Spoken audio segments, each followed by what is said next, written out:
সরকারি চাকরিজীবী, আল্লাহ তাআলার রহমতে হজ পালনের উদ্দেশ্যে নিবন্ধন করেছি। হজের খরচ মেটানোর জন্য আমি আমার জিপিএফ ফান্ড থেকে কিস্তিতে পরিশোধযোগ্য অগ্রিম কিছু টাকা উত্তোলন করেছি। এই টাকা দিয়ে হজ করলে কি আল্লাহ হজ কবুল করবেন? বোন তাজকিরা সুলতানা, হজ এমন একটি ইবাদত যে ইবাদতের জন্য আমরা লোন করে হজের খরচ বহন করলে সেটি বিধেয় বা জায়েজ, সেটি কোনো মৌলিকভাবে অসুবিধার বিষয় নয়। জিপিএফ ফান্ড থেকে যে আপনি অগ্রিম টাকা নিয়েছেন, এটা যদি সুদমুক্ত কোনো লোন হয়ে থাকে তাহলে তো কোনো অসুবিধাই নেই।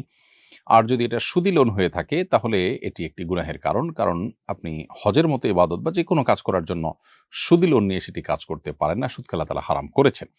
এমনকি হজের জন্য আপনি সুদী লোন নিতে পারেন না। যদি আপনি নিয়ে থাকেন তাহলে সেক্ষেত্রে এটি ছাড়া বিকল্প কোনো ওয়েতে আপনার হজে যাওয়ার চেষ্টা করা উচিত। তারপরেও যদি আপনি মূল টাকা যেহেতু আপনার হালাল, আপনি যদি হজ করে ফেলেন, হজ হয়ে যাবে ইনশাআল্লাহ। কিন্তু সুদী কারবার করার কারণে আপনি গুনাহগার হবেন এবং হারাম টাকায় আসলে হজ বা উমরা বা অন্য কোনো ইবাদত আল্লাহর কাছে সেইভাবে গ্রহণযোগ্য হয় না। তবে আইনত আপনার হজের অন্যান্য বিধিবিধানগুলো পালন করলে হয়ে যাবে। আল্লাহর কাছে গ্রহণযোগ্য করবার জন্য হজ যে অর্থে করবে সে অর্থটা হালাল হওয়া উচিত। যদিও আপনি এখানে যে টাকাটা নিয়েছেন সে টাকাটা হালাল, এটার এগেইনস্টে যে সুদ দিচ্ছেন সেটা হারাম। এই যে সুদী লেনদেন করেছেন, সুদী লেনদেন করে যে হজ করছেন সেটি আপনার হজের মানকে কমিয়ে দিবে এবং মর্যাদাকে নষ্ট করবে। এজন্য আপনার সুদী লোন হয়ে থাকলে সেখান থেকে আপনার ফিরে আসা উচিত।